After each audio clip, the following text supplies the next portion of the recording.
আরশ থেকে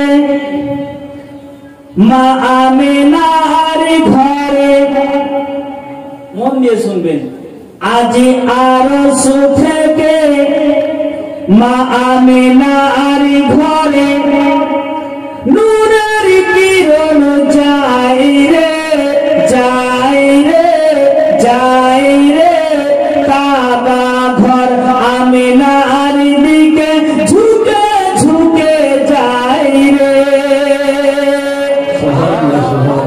আরশ থেকে মা আমিনার ঘরে, আরশ থেকে মা আমিনার ঘরে নূরের কিরণ যায় রে,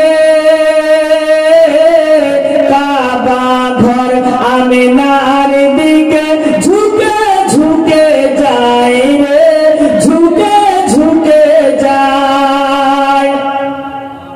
তারপরে কবি কত সুন্দর ভাবে বলছে, আমিনা বিবি খুশির সীমা নাই, আমিনা বিবি খুশির সীমা নাই, দয়ার নবীজি দুনিয়ায় এলেন তাই, আমিনা বিবি খুশির সীমা নাই, দয়ার নবীজি দুনিয়ায় এলেন তাই, দায় হালিমা, আচলকে বলো সুবহানাল্লাহ, দায় হালিমা হেসে হেসে, দায় হালিমা নেচে নেচে নবীর তারে যায় রে যায় রে, কাবা ঘর আমিনার দিকে ঝুঁকে ঝুঁকে যায় রে, ঝুঁকে ঝুঁকে যায়। আরশ থেকে মা আমিনার ঘরে, আরশ থেকে মা আমিনার ঘরে নূরের কিরণ যায় রে যায় রে, কাবা ঘর আমিনার দিকে ঝুঁকে ঝুঁকে যায় রে, ঝুঁকে ঝুঁকে যায় রে, ঝুঁকে ঝুঁকে যায় রে। 3 নম্বর ছন্দ, জোর করে বলেন মহব্বতে ইয়া রাসূলুল্লাহ, ইয়া রাসূলুল্লাহ। নবীজির পাসিনার খুশবু এলো তাই, খুশবু এলো তাই, মক্কা শহরে খুশবু যে ছড়ায়, খুশবু যে ছড়ায়, নবীজির পাসিনার খুশবু এলো তাই, খুশবু এলো তাই, মক্কা শহরে খুশবু যে ছড়ায়, খুশবু যে ছড়ায়, জুই চামেলি জুই চামেলি জুই চামেলি মুশকে আম্বার, জুই চামেলি মুশকে আম্বার, লজ্জাতে পালাই রে পালাই রে পালাই রে। দয়ার নবীর যে ঘাম মুবারক সেন্ট পৃথিবীর বুকে মুশকে আম্বার থেকেও বেশি খুশবুদার ছিল, তার জন্য কবি বলছেন জুই চামেলি এর এক সেন্ট, জুই চামেলি মুশকে আম্বার, জুই চামেলি মুশকে আম্বার, আজ লজ্জাতে পালাই রে, লজ্জাতে পালাই রে।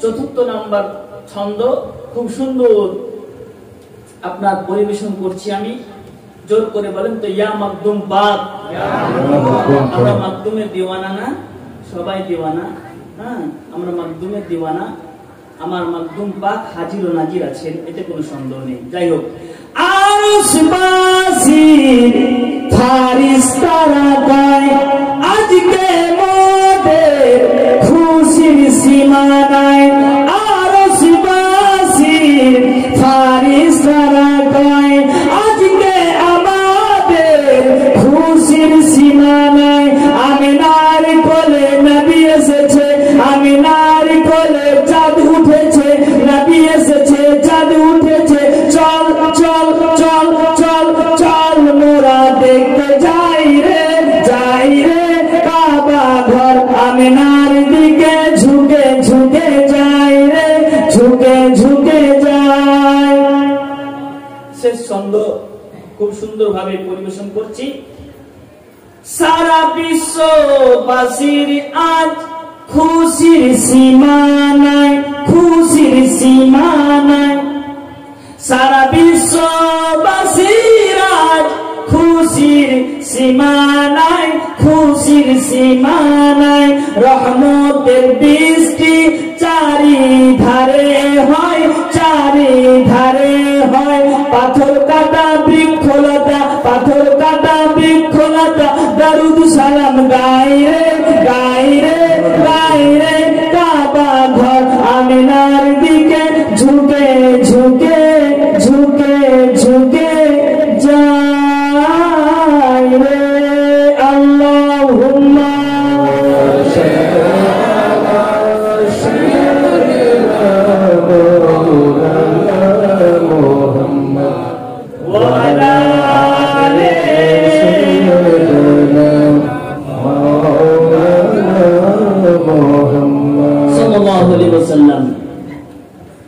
একটা গুরুত্বপূর্ণ আলোচনা, মানে ক্রিটিক্যাল কোশ্চেন, খুব সুন্দর। যে আল্লাহ যে কলম সৃষ্টি করেছিলেন, তো সর্বপ্রথম কলম কি লিখেছিল? আল্লাহর নাম লিখেছিল, না নবীর নাম লিখেছিল, না পৃথিবীর কোন মানুষের নাম লিখেছিল? কার নাম? আল্লাহ কলমকে সৃষ্টি করলেন।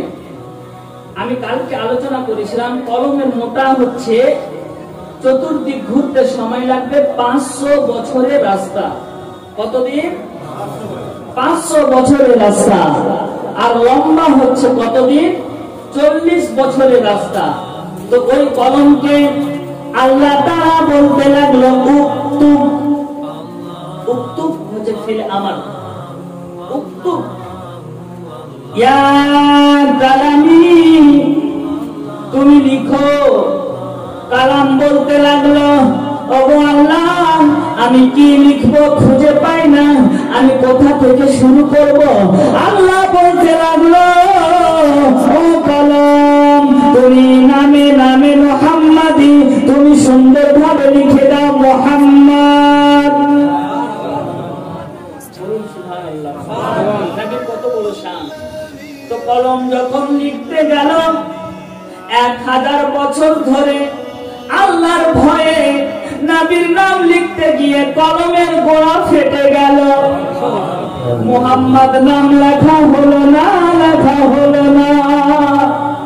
আবার কলম সাজদায় পড়ে গেল, আল্লাহকে বলে, আল্লাহ, আমি তোমার হাবিবের নাম লিখতে পারলাম না, লিখতে পারলাম না। আল্লাহ বলেন, কলম শক্তি করো, জজবা পয়দা করো, ইশক নিয়ে এসো, তোমার কালি আবার ভরে নাও। আল্লাহ যেমন কুদরতে কলমে কালি আসলো, লিখতে শুরু করেছে মুহাম্মদ। মিম যখন লিখতে শুরু করেছে, আবার কলম খোদার ভয়ে ফেটে গেল। আবার আল্লাহকে ফরিয়াদ করে, আল্লাহ আমাকে কালি দাও, আমাকে শক্তি দাও, আমি যেন লিখতে পারি। তারপরে আবার মিমের পরে হে, মিমের পরে হে, হে লিখতে গেল, আবার কলম ফেটে গেল। এরপরে কি আছে? মিম, হে, মিম, মুহাম্মদ, মিম আছে, দুটা মিম আছে। আবার মিম লিখতে গেল, আবার কলম ফেটে গেল, আবার দাম লিখতে গেল, কলম ফেটে গেল। আল্লাহ বলে, তুমি নবীর প্রতি একবার দরুদ পড়ে নাও, তুমি সব শক্তি পেয়ে যাবে। কলম তখন করে নিল সাল্লাল্লাহু আলাইহি ওয়াসাল্লাম। তারপরে লিখতে শুরু করলো মুহাম্মদ রাসূলুল্লাহ। সুবহানাল্লাহ। বলো, প্যার সে বলো, নবী আমার নবী, আমার নবী, বালা নবী, সরকার নবী, নবী পাক সাল্লাল্লাহু তাআলা আলাইহি ওয়াসাল্লাম এর শান ও শওকত আল্লাহ কত রেখেছে। আর নবীকে যদি হামজাই সাবাসার বলি, আমাদের মতো মানুষ মনে করি, তার ঈমান চলে যাবে, খাতরাতে চলে যাবে। আসে একবার দরুদ শরীফ পড়ি, আমি মেন জীবনীতে যাই। কালকে কথা থেকে শেষ করেছিলাম আব্রাহার বাদশার ঘটনা। তো দরুদ শরীফ পড়েন, আল্লাহুম্মা